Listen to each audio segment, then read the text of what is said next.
गुजरात दंगों पर बीबीसी ने 2 एपिसोड की एक डॉक्यूमेंट्री बनाई जिसका नाम है इंडिया द मोदी क्वेश्चन। लेकिन इस डॉक्यूमेंट्री के आते ही भारत में बवाल मच गया। भारतीय विदेश मंत्रालय के प्रवक्ता अरिंदम बागची ने इस डॉक्यूमेंट्री पर बयान देते हुए कहा कि यह एक प्रोपेगेंडा पीस है। इसका मकसद एक खास तरह के नैरेटिव को पेश करना है।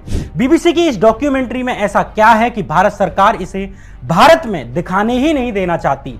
पहले इसे यूट्यूब से हटाया गया और फिर बाद में जब लोगों ने इस डॉक्यूमेंट्री की लिंक्स शेयर करते हुए ट्वीट्स किए तो ट्विटर से भी उन्हें ब्लॉक करा दिया गया। आखिर क्या है ऐसा बीबीसी की रिपोर्ट में जिससे सरकार इतनी परेशान हो गई कि भारत के आम लोगों को वो वीडियोज देखने ही नहीं देना चाहती? आखिर ऐसा कौन सा सच है जिसे मोदी देश के लोगों तक पहुंचने नहीं देना चाहते? गुजरात दंगों में आखिर मोदी की भूमिका इतनी संदिग्ध क्यों थी कि जब भी गुजरात दंगों का जिक्र होता है मोदी सवालों से भागने लगते हैं?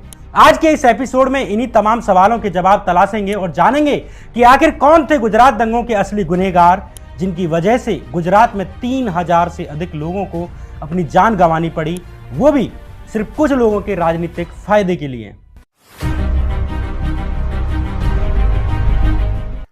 नमस्कार, मैं श्यामीरा सिंह। उससे पहले कि गुजरात दंगों में मोदी की भूमिका पर बात करें, पहले गुजरात दंगों में हुए उन बड़े बड़े नरसंहारों के बारे में बात करते हैं जिन्हें सुनकर आप गुजरात दंगों में हुई दरिंदगी को शायद कुछ हद तक समझें। गुजरात दंगों को गुजरात दंगे कहना ही हजारों पीड़ितों के साथ अन्याय है, क्योंकि दंगे 2 समूहों के बीच में होते हैं जब 2 समूह आपस में भिड़ जाते हैं। लेकिन गुजरात दंगों में 2 पक्ष थे ही नहीं, वहां सिर्फ एक ही पक्ष था, एक ही समूह था जो जगह जगह घरों में घुसकर लोगों को मार रहे थे, और एक दूसरा समूह था जो अपनी जान बचाने के लिए भाग रहा था और रास्तों में पकड़कर भी जो मार दिए गए। इसलिए गुजरात दंगों को दंगे कहना गलत है, ये नरसंहार थे। इनका सही नाम गुजरात के दंगे नहीं, गुजरात के नरसंहार है। दरअसल गुजरात दंगों के लिए पहले से ही गुजरात में माहौल तैयार किया जा रहा था। गोधरा कांड तो उसके लिए सिर्फ चिंगारी की तरह काम किया। उससे पहले ही आरएसएस के संगठनों जैसे बजरंग दल और विश्व हिंदू परिषद ने पूरे राज्य में सांप्रदायिक तनाव के लिए माहौल बनाया हुआ था। गोधरा में जिस ट्रेन के साथ घटना हुई उस ट्रेन की यात्रा के बारे में ही जान लेंगे तो पता चल जाएगा कि उस वक्त में विश्व हिंदू परिषद ने राज्य में किस तरह का माहौल बनाया हुआ था। गोधरा कांड और गुजरात दंगों की जांच करने वाले कंसर्न सिटीजन ट्रिब्यूनल की रिपोर्ट में भी इन घटनाओं का जिक्र है। इस रिपोर्ट के अनुसार साबरमती एक्सप्रेस 22 फरवरी के दिन अहमदाबाद से अयोध्या जाने के लिए निकली थी। इसमें सैकड़ों कार सेवक सवार थे। गोधरा से करीब 80 किलोमीटर दूर दाहोद रेलवे स्टेशन पर कार सेवकों ने एक मुस्लिम दुकानदार के साथ मारपीट की और बाकी दुकानें भी तोड़ डाली। इसके अलावा अयोध्या पहुंचने से पहले ही रुदौली और दरियाबाद स्टेशन के बीच भी कार सेवकों ने मुस्लिम यात्रियों, महिलाओं और बच्चों पर हमले किए। जब कुछ मुस्लिम लड़कों ने इसका विरोध किया तो उन्हें पतरंगा और रोजा गांव स्टेशन के बीच ट्रेन से फेंक दिया गया। रुदौली स्टेशन पर कई मुस्लिम महिलाएं खून से लथपथ अवस्था में ही ट्रेन से कूद गईं। इसके बाद कार सेवकों को रुदौली स्टेशन पर जो भी मुस्लिम मिला उस पर हमला करना शुरू कर दिया। साबरमती एक्सप्रेस में सवार सैकड़ों कार सेवकों ने खूब आतंक मचाया। अयोध्या और उसके आसपास के जिलों से निकलने वाले एक अखबार जनमोर्चा ने भी गोधरा कांड से 2 दिन पहले यानी 25 फरवरी 2002 के दिन इन खबरों को छापा है। जनमोर्चा अखबार के अनुसार साबरमती एक्सप्रेस में सवार करीब 2000 त्रिशूलधारी बजरंग दल कार्यकर्ताओं ने दरियाबाद स्टेशन के प्लेटफॉर्म पर भयंकर आतंक मचाया। अखबार के अनुसार टाकिया खैरनपुर के रहने वाले अता मोहम्मद प्लेटफॉर्म पर एक ट्रेन का इंतजार कर रहे थे। कार सेवकों ने उन्हें बिना बात के पीटा, कुछ को पकड़कर जबरन जय श्री राम के नारे लगवाए। 50 साल के मोहम्मद अबसार की भी दाढ़ी पकड़कर नोच डाली गई और उनके शरीर में त्रिशूल घोंप दिया गया। रुदौली स्टेशन पर एक और आदमी को लोहे की रोड़ों से पीटा गया। धर्म के उन्माद में पागल कार सेवकों की ये भीड़ अयोध्या से वापस अहमदाबाद लौटने के लिए साबरमती एक्सप्रेस में सवार हुई तो लौटते समय भी रास्ते भर भयंकर आतंक मचाया गया। वही नारे लगाए गए जो आज लगाए जाते हैं। दूध मांगोगे तो खीर देंगे, कश्मीर मांगोगे तो चीर देंगे, मुस्लिमों भारत छोड़ो, मंदिर वहीं बनाएंगे, आदि आदि।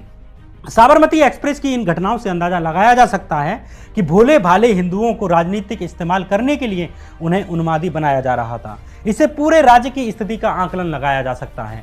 आउटलुक मैगजीन के अनुसार गोधरा स्टेशन पर पहुंचने पर ऐसा कहा जाता है कि यहां कार सेवकों की मुस्लिम दुकानदारों से फिर से झड़प हुई। कुछ ऐसी भी रिपोर्ट हैं जो कहती हैं कि कार सेवकों ने एक मुस्लिम लड़की को छेड़ा और उसे ट्रेन के अंदर ले जाने की कोशिश की। इसी दौरान मुस्लिम दुकानदारों की कार सेवकों से लड़ाई हो गई। यहीं पर एक घटना यह भी हुई कि S6 कोच में जब एक मुस्लिम चाय वाला चाय बेचने आया तो कार सेवकों ने उसे बदसलूकी की और भगा दिया। एक आरोप यह भी लगाया जाता है कि चूंकि ट्रेन स्टेशन पर रुकी हुई थी, इसलिए कुछ कार सेवक साबरमती एक्सप्रेस की बोगियों के ऊपर चढ़ गए और प्लेटफॉर्म के दूसरी ओर सुबह सुबह शौच आदि के लिए गुजरने वाली मुस्लिम महिलाओं को अश्लील इशारे करने लगे। जिस तरह उन्माद विश्व हिंदू परिषद के द्वारा उन दिनों राज्य में तैयार किया जा रहा था, या साबरमती एक्सप्रेस में सवार विश्व हिंदू परिषद के कार्यकर्ताओं ने जिस तरह के उन्मादी नारे लगाए और हिंसा की, उसमें घटने वाली कोई भी घटना पूरे गुजरात को दंगों में धकेल सकती थी। गोधरा स्टेशन के बाहर जब एक भीड़ ने साबरमती की उस बोगी को घेर लिया जिसके बारे में यह अफवाह फैलाई जा रही थी कि इसमें एक मुस्लिम लड़की को अगवा करके ले जाया जा रहा है, तो भीड़ ने इस पर पत्थरबाजी कर दी और इसी बीच कुछ उन्मादी लोगों ने साबरमती एक्सप्रेस में आग लगा दी। इस घटना में 59 करीब यात्री जिंदा जलकर मर गए। हालांकि बाकी बोगियों के साथ ऐसा नहीं किया गया सिवाय S6 बोगी के। गोधरा कांड इंसानियत के साथ किया गया सबसे बड़ा विश्वासघात था या जुर्म था। उसमें मरे लोगों को न्याय मिलना चाहिए था और जो भी लोग इसके दोषी थे, जो भी इस घटना में शामिल थे, उन्हें सबसे कठोर सजा दी जानी चाहिए थी। उन्हें ताउम्र जेल में तड़पाया जाना चाहिए था। कार सेवकों के द्वारा किए गए किसी भी व्यवहार के लिए पूरी बोगी को जला देना किसी भी लिहाज से सही नहीं था, लेकिन इस घटना को रोका जा सकता था क्योंकि पहले से ही सांप्रदायिक घटनाएं अपने जोरों पर थी। लेकिन वो पार्टी, वो सरकार गोधरा पीड़ितों को न्याय कैसे दे सकती है जिन्होंने खुद ही इस तरह की घटना होने के लिए माहौल तैयार किया हुआ था और जो चाहते थे कि देश में हिंदू मुस्लिम हो, कभी इधर के लोग मारे जाएं तो कभी उधर के लोग मारे जाएं। गोधरा कांड से पहले हुए गुजरात में उपचुनावों में भाजपा हार चुकी थी। इससे साफ संदेश था कि कांग्रेस गुजरात की सत्ता में लौट सकती है, लेकिन भाजपा आरएसएस गुजरात में सांप्रदायिक माहौल तैयार करने में लगे रहे और अंत में गोधरा कांड की एक दुर्भाग्यपूर्ण घटना घटी जिसने उन्हें ये मौका दिया। गोधरा कांड 27 फरवरी की सुबह हुआ, लेकिन उसके पहले के गुजरात के माहौल पर बात करना भी जरूरी है। कॉम्बैट कम्युनलिज्म नाम की एक रिपोर्ट में फरवरी महीने में विश्व हिंदू परिषद के नेताओं के द्वारा दिए गए उत्तेजित करने वाले भाषणों का जिक्र है। जैसे 7 फरवरी के दिन प्रवीण तोगड़िया ने भाषण दिया कि राम मंदिर का तेज निर्माण होना जरूरी है, यही इस्लामिक आतंकवाद का जवाब है, वक्त आ गया है कि सरकार मदरसों पर बैन लगा दे। 11 फरवरी को तोगड़िया ने एक और बयान दिया कि कश्मीर की समस्या का समाधान अयोध्या से जाता है, जिहादी मानसिकता को किसी भी हाल में हराना है। 14 फरवरी को प्रवीण तोगड़िया ने एक और बयान दिया कि देश के पास एक ही विकल्प बचा है कि वो इस्लामिक आतंकवाद के खिलाफ युद्ध छिड़े। गोधरा कांड से 7 दिन पहले यानी 23 फरवरी के दिन भी बजरंग दल के संयोजक SK जैन ने बयान दिया कि बजरंग दल के 20 लाख त्रिशूलधारी कार्यकर्ता अयोध्या के लिए मार्च करेंगे। वे किसी भी प्रकार की चुनौती को झेलने के लिए तैयार हैं। अगर कोई भी मुस्लिम अयोध्या में बाबरी मस्जिद पर राम मंदिर बनाने से रोकेगा तो हम जामा मस्जिद में जाकर हनुमान चालीसा पढ़ के आएंगे। इन बयानों से अंदाजा लगाया जा सकता है कि उस वक्त किस तरह का माहौल बजरंग दल और विश्व हिंदू परिषद के द्वारा बनाया गया था।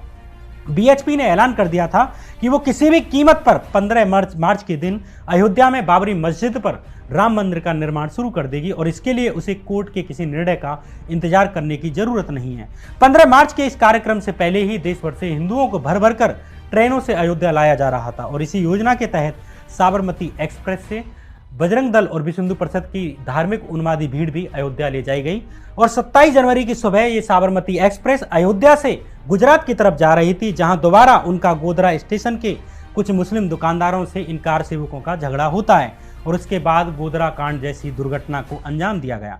गोधरा कांड के बाद एक वर्ग से प्रतिक्रिया आना स्वाभाविक था, क्योंकि पहले से ही राम मंदिर के निर्माण की आड़ में पूरे गुजरात और देश भर में सांप्रदायिक माहौल तैयार किया जा चुका था, लेकिन तब भी इसे आराम से नियंत्रित किया जा सकता था। उन लोगों को जीवित बचाया जा सकता था जो असल में गोधरा कांड के दोषी नहीं थे, जिनका गोधरा कांड से कोई दूर दूर तक नाता नहीं था। लेकिन गोधरा के बाद पूरे गुजरात में नरसंहार शुरू हो गए। ये नरसंहार इतने तरीके से किए गए कि ऐसे आरोप लगे कि ये पहले से ही सुनियोजित थे, इनकी तैयारियां भी पहले से की गई थी। यहीं पर आती है BBC की रिपोर्ट जो कहती है कि गुजरात दंगे पूर्व नियोजित थे, यानी इनकी तैयारियां भी पहले से की गई थी। दरअसल BBC की डॉक्यूमेंट्री ब्रिटिश सरकार के विदेश मंत्रालय की एक ऐसी रिपोर्ट पर आधारित है जो पहले कभी प्रकाशित नहीं की गई थी। BBC ने ब्रिटिश फॉरेन ऑफिस से इस अनपब्लिश्ड रिपोर्ट को लिया था और डॉक्यूमेंट्री बनाई। इस रिपोर्ट में यानी कि इस डॉक्यूमेंट्री में गुजरात दंगों में हुए कम से कम 2000 लोगों की मौत पर सवाल उठाए गए। ब्रिटिश विदेश विभाग की रिपोर्ट का दावा है कि मोदी साल 2002 में गुजरात में हिंसा का माहौल बनाने के लिए प्रत्यक्ष रूप से जिम्मेदार थे, यानी इन दंगों में मोदी खुद सीधे तौर पर जिम्मेदार थे। ब्रिटिश सरकार की रिपोर्ट के अनुसार यह हिंसा विश्व हिंदू परिषद के द्वारा पहले से ही पूर्व नियोजित, संभवतः महीनों पहले से थी। रिपोर्ट के अनुसार 27 जनवरी को हुए गोधरा कांड ने उन्हें एक बहाना दे दिया। अगर गोधरा कांड ना होता तब भी वे कोई दूसरा मौका ढूंढ लेते। यूके सरकार की यह रिपोर्ट गुजरात दंगों के प्री प्लान्ड होने को लेकर एविडेंस भी देती है। इस रिपोर्ट के अनुसार पुलिस के संपर्कों ने इस बात की पुष्टि की कि मुस्लिमों के घरों और बिजनेस को टारगेट करने के लिए कंप्यूटराइज्ड लिस्ट का इस्तेमाल किया गया। इसमें मुस्लिमों की दुकानों और मकानों के बारे में पहले से ही जानकारियां थी, जिससे साफ होता है कि वे पहले से ही हिंसा के लिए तैयारियां कर रहे थे। ये बातें ब्रिटिश सरकार की उस अनपब्लिश्ड रिपोर्ट में कही गई हैं, जिनके आधार पर बीबीसी ने डॉक्यूमेंट्री बनाई। जिस दिन गोधरा कांड हुआ उसी शाम विश्व हिंदू परिषद ने गुजरात बंद का ऐलान कर दिया और अगले ही दिन गुजरात बंद के दौरान अहमदाबाद के नरोदा पाटिया में बजरंग दल और विश्व हिंदू परिषद की भीड़ पहुंच जाती है। नरोदा पाटिया के लोगों का गोधरा कांड से दूर दूर तक कोई नाता नहीं था, सिवाय इसके कि वे मुस्लिम धर्म से ताल्लुक रखते थे। ये मुस्लिम प्रवासियों की बस्ती थी, जिसमें अधिकतर गरीब मजदूर रहते थे, जिनका काम मजदूरी था और अपने बच्चों को पालना था। लेकिन बजरंग दल और विश्व हिंदू परिषद की भीड़ ने इन बेगुनाह मजदूरों की बस्ती पर हमला कर दिया और एक दो लोग नहीं बल्कि कुल 150 से अधिक लोग मारे गए। तहलका स्टिंग ऑपरेशन में एक गवाह ने एक कुएं को दिखाते हुए बताया कि इन गुंडों ने मुस्लिमों को जलाकर इस कुएं में फेंक दिया और जिनमें अधिकतर महिलाएं थीं। सरकारी आंकड़ों की ही बात करें तो सुबह करीब 9 बजे से शुरू हुआ ये नरसंहार करीब रात के 8 बजे तक चलता रहा। इस दौरान महिलाओं के रेप किए गए, वो भी सबके सामने किए गए और उन्हीं रेप पीड़िताओं को रेप करने के बाद वहीं जिंदा जला दिया गया। इस नरसंहार में कुल 97 मुस्लिमों की हत्या कर दी गई। इनमें से 36 महिलाएं थीं, 35 छोटे छोटे बच्चे थे और 26 पुरुष थे। नरोदा पाटिया के मामले पर ह्यूमन राइट्स वॉच नाम के इंटरनेशनल एनजीओ ने भी ग्राउंड पर जाकर रिपोर्ट की, जांच की। ह्यूमन राइट्स वॉच की इस रिपोर्ट के अनुसार नरोदा पाटिया में दरिया खान घुम्मट कैंप नाम की एक जगह है, जहां पर एक सामूहिक कब्र स्थित है। इस सामूहिक कब्र में 61 लोगों को यहां एक साथ दफनाया गया, जिनमें 34 महिलाएं और 27 बच्चे थे। इनमें से किसी का भी गोधरा कांड से दूर दूर तक कोई संबंध नहीं था। इस कब्र के पास ही एक कब्र खोदने वाले ने ह्यूमन राइट्स वॉच को बताया कि करीब 3 महिलाएं ऐसी थीं जो गर्भवती थीं, जिनके पेट काटकर उनके भ्रूण निकाल दिए गए। अजन्मे बच्चे अपनी मां के पेट से लटके हुए थे, उन्हें मां के पेट से दोबारा सटाकर दफनाया गया। यह हालात नरोदा पाटिया की थी। पूरे 10 घंटे तक नरसंहार चलता रहा। पुलिस के कॉल पर कॉल जाते रहे। पुलिस की मौजूदगी में ही नरोदा पाटिया हुआ। इस नरसंहार का मुख्य आरोपी और बजरंग दल का नेता बाबू बजरंगी तहलका के स्टिंग ऑपरेशन में बड़ी शान से बता रहा है कि कैसे उसने मुस्लिम महिलाओं के पेट को चीरकर अजन्मे बच्चों को बाहर निकाल दिया। इस स्टिंग ऑपरेशन में बाबू बजरंगी नरेंद्र मोदी को भी धन्यवाद देता है और कहता है कि जो गुजरात के लिए नरेंद्र भाई मोदी ने किया वो कोई और नहीं कर सकता था। पुलिस सामने खड़ी रही और हमने मुसलमानों की हत्याएं की। अगर मोदी ना होते तो हम ये कभी ना कर पाते। पुलिस इतनी अधिक थी कि हमें नरोदा पाटिया में घुसने भी नहीं देती। इतना सारा पुलिस फोर्स था, लेकिन हमें रोका नहीं गया। बाबू बजरंगी ने यह भी कहा कि जब मुसलमानों का नरसंहार हो गया उसके बाद पुलिस कमिश्नर आया और बोला मौतों की संख्या बहुत अधिक हो गई है, मेरे लिए मुश्किल होगी, इसलिए लाशों को अलग अलग जगह भिजवा दिया और अलग अलग जगहों पर उनकी मौत दिखाकर पोस्टमार्टम किए गए। जिस जोन में नरोदा पाटिया आता है उस जोन के डीसीपी थे पीबी गोंडिया। गोंडिया के वक्त ही नरोदा पाटिया में नरसंहार हुआ था। जैसे माया कोडनानी पर आरोप लगा, जो कि भाजपा की मंत्री रहीं, कि उन्होंने लोगों को दंगों के लिए उकसाया, वैसे ही एसआईटी ने 2010 में जारी होने वाली अपनी प्राइमरी रिपोर्ट में कहा कि गोंडिया मुस्लिमों के नरसंहार होने के दोषी हैं। उन्होंने मुस्लिमों को नरसंहार को होने दिया, इसके बावजूद उन पर कोई एक्शन ही नहीं लिया गया। एक्शन लेना तो दूर, उनका प्रमोशन किया गया, उनको सिविल डिफेंस का जॉइंट डायरेक्टर बना दिया गया। एसआईटी ने कहा कि अगर गोंडिया ने जिम्मेदारी निभाई होती तो सैकड़ों मुसलमानों को बचाया जा सकता था। नरोदा पाटिया की तरह ही बेस्ट बेकरी कांड का मामला है। दरअसल बेस्ट बेकरी एक दुकान का नाम था। दंगों के दौरान 14 लोग इस दुकान में अपनी जान बचाने के लिए छुपे हुए थे, लेकिन इन 14 लोगों को इस दुकान में ही जिंदा जला दिया गया। मरने वालों में 11 मुसलमानों के अलावा 3 हिंदू भी थे। ये 3 हिंदू उस दुकान में ही काम करते थे और अपनी जान बचाने के लिए छिपे थे। इस मामले की मुख्य गवाह थी जाहिरा शेख। जाहिरा शेख के पूरे परिवार को इस दंगे में जला दिया गया। ऐसे ही जाकिया जाफरी का मामला है। जाकिया जाफरी अपने पति एहसान जाफरी के साथ अहमदाबाद शहर की गुलबर्ग सोसाइटी में रहती थी। एहसान जाफरी कांग्रेस के पूर्व सांसद थे। गोधरा कांड के बाद अगले दिन जब दंगे शुरू हुए तो गुलबर्ग सोसाइटी के बाहर बड़ी संख्या में लोग इकट्ठा हो गए। सैकड़ों की भीड़ ने इस सोसाइटी के गेट को तोड़ दिया और पत्थर और पेट्रोल बम बरसाना शुरू कर दिया। दंगाई भीड़ ने इन बेगुनाहों के घर में आग लगाना शुरू कर दिया, जिनका गोधरा कांड से दूर दूर तक कोई मतलब नहीं था। करीब 35 लोगों को वहीं जिंदा जला दिया गया। न बच्चों को छोड़ा गया, न महिलाओं को छोड़ा गया, न बूढ़ों को। गुलबर्ग सोसाइटी के करीब 69 लोगों की हत्या कर दी गई। ये भीड़ गोधरा में जिंदा जलाए गए 59 हिंदुओं का बदला लेना चाहती थी, लेकिन ले किससे रही थी? किसी के किए हुए की सजा किसी और को दी जा रही थी। ऐसे ही दाहोद जिले में भी एक ही परिवार के 14 लोगों की नृशंसता पूर्वक हत्या कर दी गई। इस मामले को बिल्किस बानो के नाम से जाना जाता है। 19 साल की बिल्किस बानो किचन में खाना बना रही थी, तभी उसकी चाची ने हड़बड़ाते हुए आकर कहा कि भागो, हमारे घरों में आग लगाई जा रही है। घबराई बिल्किस अपनी 3 साल की बेटी सालेहा को लेकर घर से भागने के लिए निकल आई। बिल्किस उस वक्त 5 महीने की गर्भवती भी थी। बिल्किस के साथ उसकी माँ, छोटे छोटे बच्चों और 2 पुरुषों समेत 17 लोगों का समूह था। ये लोग एक गांव से दूसरे गांव छुपते छुपाने भाग रहे थे। ऐसे ही एक कच्चे रास्ते से भागने के दौरान 2 ट्रकों में लदकर आ रही एक भीड़ ने इन्हें देख लिया। मजहबी उन्माद में पागल ये भीड़ हाथों में तलवार और हांसिया जैसे हथियार लहरा रही थी। इनमें से अधिकतर बिल्किस के परिवार को पहले से जानते थे। एक हत्यारा तो एक डॉक्टर का बेटा था, जिसने कभी बिल्किस के पिता का इलाज किया था, लेकिन जरा भी तरस नहीं खाई और एक एक करके सबको नोच डाला। बिल्किस के हाथ में 3 साल की बच्ची सालेहा थी। एक हत्यारे ने बिल्किस के हाथों से इस 3 साल की सालेहा को छीनकर नीचे पत्थर में दे मारा और उसकी हत्या कर दी। बिल्किस की मां को भी बलात्कार करके मार दिया गया। उसकी चचेरी बहन समीम को, जिसने कि ठीक एक दिन पहले ही एक बच्चे को जन्म दिया था, उसे भी बलात्कार करके मार दिया गया। और उस एक दिन के बच्चे को भी, उस नवजात शिशु को भी मार दिया गया, जिसने सिर्फ एक दिन पहले जन्म लिया था। बिल्किस के ही गांव के 3 हत्यारों ने बिल्किस के भी कपड़ों को खींच डाला और एक एक करके बलात्कार किया।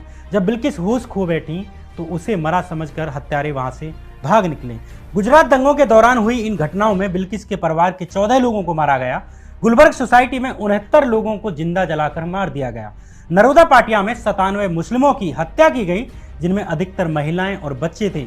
बेस्ट बेकरी कांड में भी 14 लोगों को जिंदा जलाया गया। सवाल यह है कि इन बच्चों, बूढ़ों और महिलाओं और पुरुषों में ऐसा कौन था जिसे मौत की सजा दी जानी चाहिए थी? सिर्फ धर्म के नाम पर इन लोगों को मार दिया गया। इनका कसूर क्या था? इनकी जिंदगियों की सांसें क्यों छीन ली गईं? क्या ये सवाल गुजरात के मुख्यमंत्री और अब के देश के प्रधानमंत्री मोदी से नहीं पूछे जाने चाहिए? गोधरा कांड के एक एक दोषी को सड़क पर खड़े करके सजा दी जानी चाहिए, लेकिन इन लोगों को क्यों सजा दी गई? क्या अपराध किया था इन्होंने? ये बात हिंदू मुसलमान की नहीं है। हिंदू और मुसलमान होकर मत देखिए, ये देखिए कि इसके लिए असल में दोषी कौन था। दरअसल इसकी दोषी इस देश में हिंदू और मुसलमान के नाम पर की जा रही राजनीति है। जब भी किसी नेता को हिंदू मुसलमान में अंतर करते देखो, समझ जाना कि वही इन नरसंहारों का असली दोषी है, जिसकी नींव 1990 में राम मंदिर आंदोलन के नाम पर रखी गई। पवित्र राम मंदिर से किसी भी हिंदू को या मुसलमान को कोई तकलीफ नहीं है, लेकिन जब मंदिरों और मस्जिदों का उपयोग अपनी राजनीति के उदय के लिए किया जाने लगे, तो समझ जाइए ये एक दिन समाज में नरसंहारों को पैदा करेगा। हम लास्ट में ये देखते रह जाते हैं कि दोषी कौन है, अपराधी कौन है, किसने पहले पत्थर फेंका, किसने आग लगाई, जबकि इस साइकिल को नजरअंदाज कर देते हैं जो दंगों के लिए परिस्थितियां पैदा करती हैं।